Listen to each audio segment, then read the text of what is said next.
I've had Pokemon on my mind recently, with a new generation releasing and Ash about to leave the anime after so long.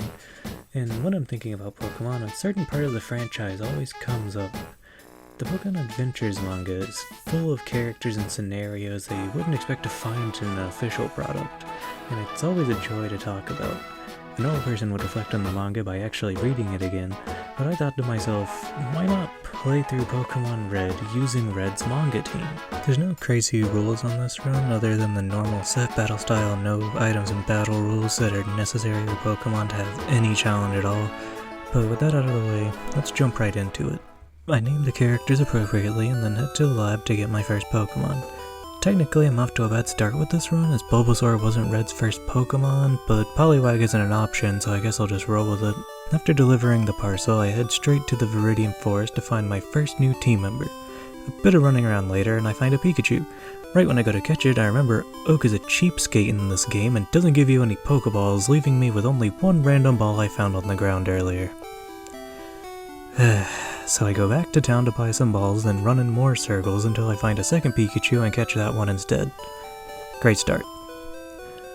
I get Pika up to level 7 before doing the optional rival battle on Route 22, and it's a complete sweep with Thundershock. Get used to seeing Pika at the front of the party, by the way. Blue always leads with his Pidgey, so the start of our battles usually go the same way every time. The first gym leader is Brock, but Soar learns Vinelip at level 14, which makes the fight a complete joke. Nice and easy. Let's keep moving. I find my next team member in the Pokemon Center outside of Mount Moon. I pay 500 Pokédollars for a Magikarp named Gara, and then head into Mount Moon. Inside, Soar evolves into Ivysaur, which is a nice boost for the team. Once I make it to Cerulean City, I decide to challenge the gym before heading north. I'd usually go up first, but my team has such a huge advantage over Misty that I don't think I'll need the levels to beat her. And I was right. Soar easily won with Vinelip, even with me sending out Gara first to get some experience. I'm on a roll so far, so let's see if the rival battle goes just as well. Up north is the first mandatory rival battle. Blue leads with his Pidgeotto, and I start with Gara to get some experience. I immediately swap to Pika, who takes a sand attack on the switch, lowering my accuracy. It follows up with a quick attack before getting hit by Thundershock that does about half. The second Thundershock misses and I get hit by another sand attack. A third Thundershock leaves it on a pixel as it fails a sand attack and falls to a quick attack. Next is an Abra that can't fight back, so I take the chance to both reset my accuracy and get Gara some more experience. Rattata's out next, and it takes a Thundershock for a bit over half before striking back with a tackle that brings me into the yellow. I try to save PP by finishing with Quick Attack, but barely miss the KO and go down to a Hyper Fang. Unfortunate. Soar comes out, finishes it with a tackle, and continues to tackle Charmander until it goes down.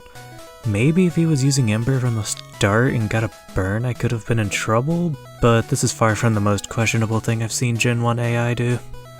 After receiving the SS ticket from Bill, I head to Vermilion City and get absolutely destroyed by a level 20 Butterfree. Oh my god. So I make it to Vermilion without anything crazy happening, fight a bunch of trainers, and it's already time for Rival 3 on the SS Amp. He leads with Pidgeotto, and I send out Pika, who almost gets the one-shot with Thundershock. He's hit by a Gust before finishing with Quick Attack because I never learned from my mistakes. Next is Raticate that hit Pika with its own Quick Attack before getting paralyzed by Thunder Wave. Then two Body Slams take it down without fighting back. Kadabra is out next, but gets outsped and one-shot by Body Slam, leaving just Charmeleon. It takes a Body Slam for half, uses Ember, and gets the burn. I use a second Body Slam, which does significantly less, get hit by Scratch, and then switch to Thundershock to finish it. Probably should have just done that instead of the second Body Slam, but a win's a win. I'm slightly worried about Surge, since I don't have a good answer to electric types other than to hit them really hard, but we'll see how it goes. The battle starts with Pika against his Voltorb. A Body Slam does half before taking a tackle for minimal damage and finishing it with a second Body Slam. Surge sends out his own Pikachu that hits a Quick Attack before getting one-shot by Body Slam. Last is Raichu that takes less than half from a Body Slam and lands a critical Thunderbolt for huge damage. I swap to Soar that gets its attack lowered by Growl on the way in. I use Poison Powder and he wastes a turn using an X-Speed. Soar eats a Thunderbolt, crits a Vine Whip for big damage, and then finishes the fight with a second Vine Whip. Huh. Well, if I knew I was going to crit, I probably wouldn't have used the Poison Powder, but we take those, I guess. On my way to Rock Tunnel, I fight some random bug catcher, and the experience finally lets Gara evolve into Gyarados. It's nice to actually have a third team member now after only using 2 Pokemon for so long. After the pride boost of remembering Rock Tunnel's layout despite not going through it in so long, I dashed through Lavender Town to reach Celadon City. Now, I could get a new team member here with Eevee, but I don't know how I'd replicate this in-game. Besides, it ends up being an Espeon anyways, and I can't really get one of those in this game. Inside the gym, Sora evolves into Venusaur, which is very convenient considering he's who I'm using against the gym leader. Erica battle time, and she leads with Victory Bell. In any other game, this battle would be pretty annoying for my team. However, because Gen 1 AI, it knows Poison is super effective against Grass and will only use Poison Powder against Soar, failing to realize it's part Poison and isn't affected by it. Good job. I just spam Razor Leaf until it eventually falls and she sends out Tangela, who can fight back. And by fight back, I mean use extremely weak attacks that just waste time more than anything. Her final Pokemon, Vileplume, also knows Poison Powder, making it a free win as well. Can someone get Erica's gym license revoked? That was embarrassing. After stomping an entire base worth of grunts, it's time for the first Giovanni battle, but it's a total sweep by Gara with Bubble Beam. You'd think a crime boss wouldn't get stopped by a few bubbles, but here we are. On the roof of the department store, I give a girl some water and she gives me Ice Beam. Truly an equivalent exchange. I'm super close to getting some new team members, but Rival 4 is in the way before I can get to them. Luckily, he's leveled for you to fight him right after leaving Rock Tunnel, so there isn't much to talk about here, just a common Gara sweep. Reaching the top of the tower, I save Mr. Fuji from Team Rocket and he gives me the Poke Flute. This unlocks 2 encounters for me, so the team can finally change a bit. First is the Snorlax on Route 12, and past him is a fisherman that gives me the Super Rod. With that, I can go back to Celadon to fish for a Poliwhirl and finally get Red's first Pokemon. Taking a quick trip down Cycling Road, I arrive in Fuchsia City and head straight for the gym. Koga's first Pokemon is a Coughing, and I start with Polly because he won't get any experience from this if I didn't. I instantly swap to Snore while Koga uses 2 X attacks and I begin using Headbutt. He lowers my accuracy with a few smoke screens, but goes down only dealing a small amount of damage with Smog and Tackle. He sends out Muck and I swap into Gara to reset Snore's accuracy. Gara takes a Sludge for slightly less than half, but gets poisoned by it. A Bubble Beam does a quarter as he tries and fails to use Disable. Another Bubble Beam brings him under half and Sludge almost knocks me into the red. A third Bubble Beam leaves him on a sliver of health as he successfully disables Bite. I, however, being used to how modern Disable works, tried to use Bite anyway. I'll be here all week, ladies and gentlemen. Muck finally goes down to another Bubble Beam and he sends in another Coughing. I send out Snore, who eats a Sludge, Smog, and Tackle before finishing it with 2 Headbutts. His last Pokemon is Weezing and I rest to get some health back while he uses an X attack. Sludge does half to me and I consider swapping before deciding to just let Snore faint so I can get a free switch. However, Koga must be playing 4D chess because he uses self-destruct on his last Pokemon, ending the battle on his terms. Are the Kanto gym leaders okay? Is this a cry for help? Regardless, he gives the TM for Toxic, which might be useful later. Next on the to-do list is Silphco, and its 500 Rocket Grunts actually let me level Polly and Snore a decent amount. At the end of the barrage of Grunts is Rival 5, and he leads with his newly evolved Pidgeot. 2 Thunderbolts from Pika take it down, but a quick attack did more damage than I'm happy to see. Pika's low stats are really starting to show. Next is Execute, and I land a Body Slam that gets the paralysis, but I get hit with a Leech Seed after. The second Body Slam crits, and Execute can't move due to the paralysis. A third Body Slam doesn't do much as he lands a Stun Spore. Seeing that this isn't going anywhere anytime soon, I swap to Snore as he sets up a Reflect. Strength leaves it on a Pixel and it tries to use Poison Powder, but fails, letting Snore finish it on the next turn. He sends out his Gyarados and Snore takes slightly less than half from a Hydro Pump and hits it with a Strength that does half. He follows up with a Bite, but a second Strength finishes it off. His next is Alakazam that brings me into the red with a Psybeam, but I knock it out with a Body Slam. Last out is Charizard, and I swap Polly into a Leer that lowers its defense. Surf does half, but he locks himself into Rage, which allows Polly to easily take the win. Not bad. Let's beat Giovanni and get out of here already. Giovanni leads with Nidorino, and Polly outspeeds and deals slightly less than half with Surf. Poison Sting does little damage, and 2 more Surfs finish it while he uses a guard spec. Next is Kangaskhan, and I send out Snore to eat its Comet Punch. Once Snore is out, Kangaskhan just uses 2 Tail Whips, letting 2 Body Slams take it out. Next is Rhyhorn, and I swap to Polly, who eats a Horn attack while switching in, but a critical Surf takes it out in one shot. And last is Nidoqueen, that takes half from Surf and lands a critical scratch. The second Surf leaves it on a pixel, and it gets another crit with Poison Sting. I finally use Surf that also crits, ending the battle. I know crits are more common in Gen 1, but that was kind of crazy. While fighting the trainers in Sabrina's gym, Polly learned Amnesia, and now that it does, I could evolve it into Poliwrath. Sabrina time. She leads with Kadabra and tries to use Recover at full health. Nice. A Strength from Garrett takes it out from full, and Mr. Mime is next. Strength does half, and it sets up a light screen before going down to another Strength. Venomoth comes out and takes half from Strength before landing a Stun Spore, paralyzing me. Psybeam does little damage to me, but it somehow lives a Strength on a pixel and lands another Psybeam before finally going down. Last is Alakazam, who does big damage with Psywave, and Garrett doesn't get to attack because of the paralysis. I swap into Snore, who takes about a third from a Psywave, then gets hit by a Psybeam, bringing it low and confusing, and hitting itself. What are even the odds of that happening? Anyway, I swap to Pika as she goes for 2 full health recovers, and I start using Body Slam. However, she uses Reflect, which greatly lowers how much damage I'm dealing to it.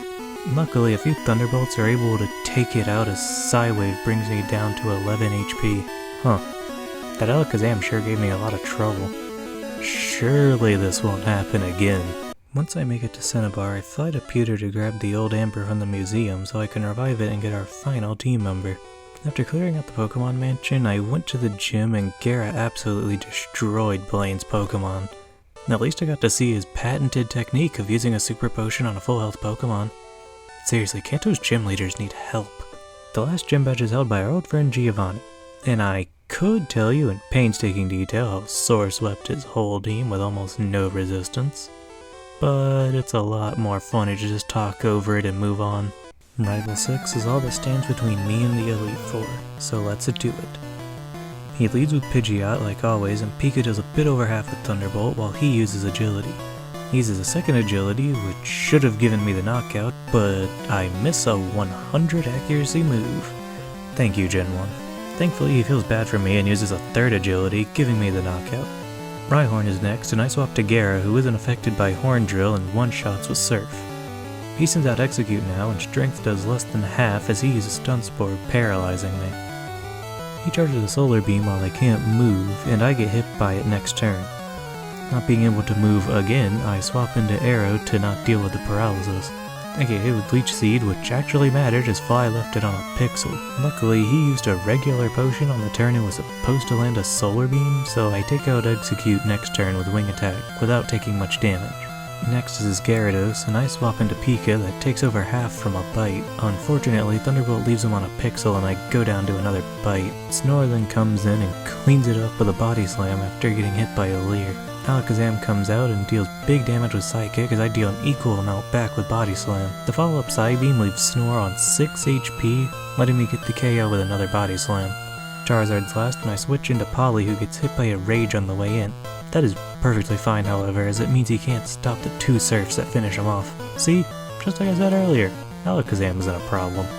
One Victory Road later, and it was time for the Elite Four. Pika's Thunderbolt does less than half as her Aurora Beam brings me down to around a fourth.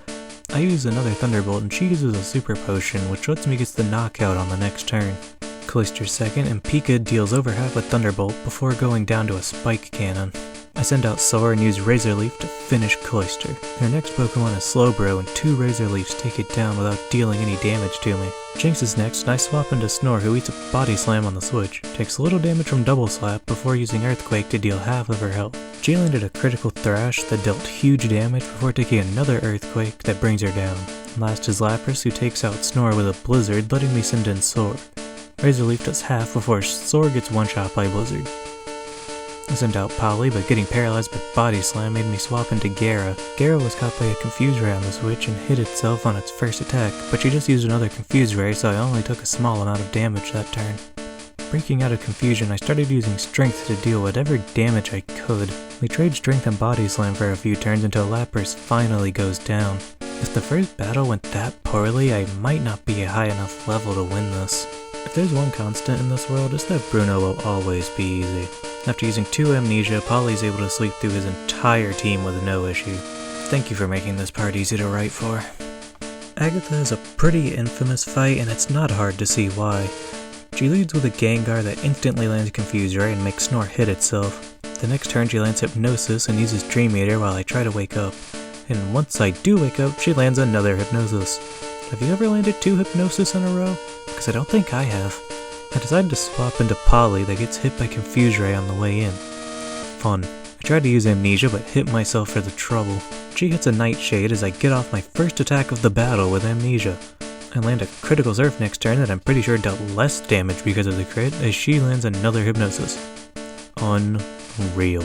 I try to wake up for a few turns and get hit with a Nightshade before she swaps into Golbat. Polly wakes up just in time to get knocked out by a Wing Attack. I send in Pika and it gets hit by Confuse Ray but manages to get a Thunderbolt through. A second Thunderbolt hits and she swaps out Golbat into the original Gengar. But I hit myself, missing a free attack on it. She lands another Hypnosis, and Dream Eater takes out Pika. Arrow is sent out next as I try to fly away from my problems. It actually works out better than expected, getting multiple off before she lands a Confuse Ray, but I make it through both turns and finally defeat Gengar. The injured Golbat is sent out and goes down to 1 bite. Haunter is next, and I hit myself while she wastes a turn. I eventually get into the air and land a Fly for half damage, taking over half myself from Nightshade. Another Fly takes it down and spares me from another Confuse Ray. She sends out Arbok, and realizing Arrow is my only out to the ghosts, I swap into Gara, who takes a Critical Acid for half. A Surf crit brings her low, and Bite brings me into the red, allowing a second Surf to finish it. Her last Pokemon is a second Gengar that I get a Surf on before getting confused, landing a second Surf, getting Toxicked, landing a third Surf while breaking out of confusion, and getting confused again, finally hitting myself and going down. What an absolute trooper. Gara's insane battle lets Era come in and eventually get the knockout on Gengar and win the battle. Oh my god. All of that because Snore couldn't get off an Earthquake. The final Elite Four member is Lance, who leads with Gyarados. Pika doesn't even get the chance to attack and goes down to a Hydro Pump. I'm really feeling the level gap right now. Next out is Sora, who poisons it and begins using Razor Leaf. Unfortunately, a Hyper Beam crit is more than enough to take it down. This is a bad start.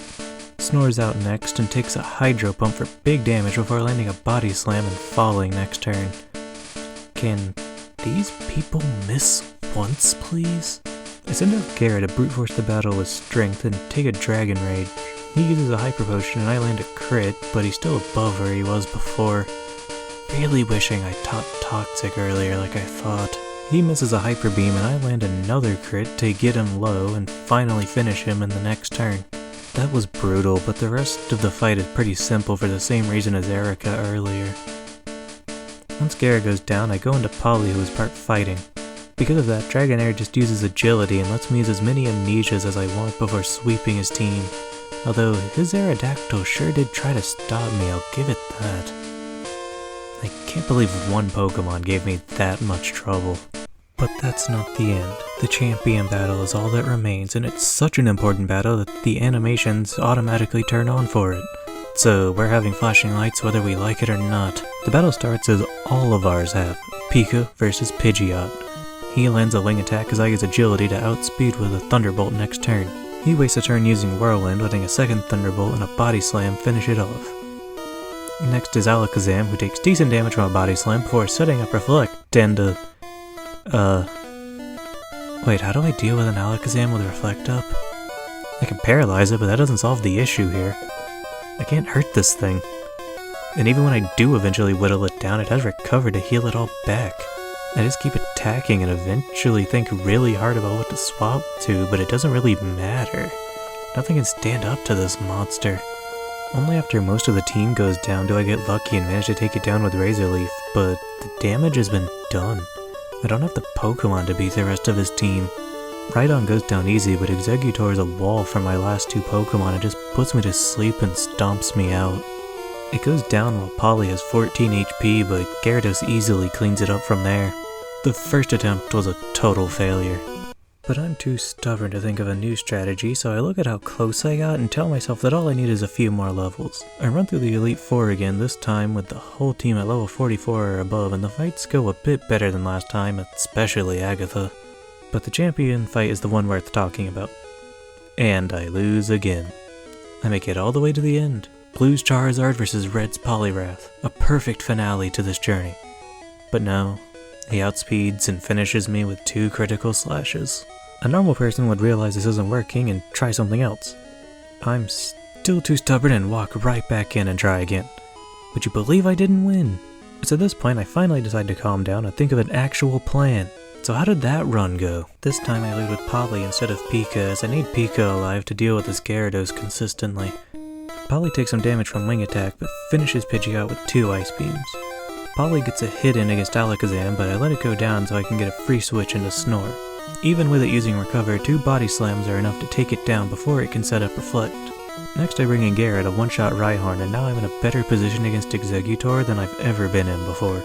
I swap in Soar and use the Toxic that I finally taught it after way too long, and now all Arrow has to do is deal damage with Fly while Toxic gets it into KO range.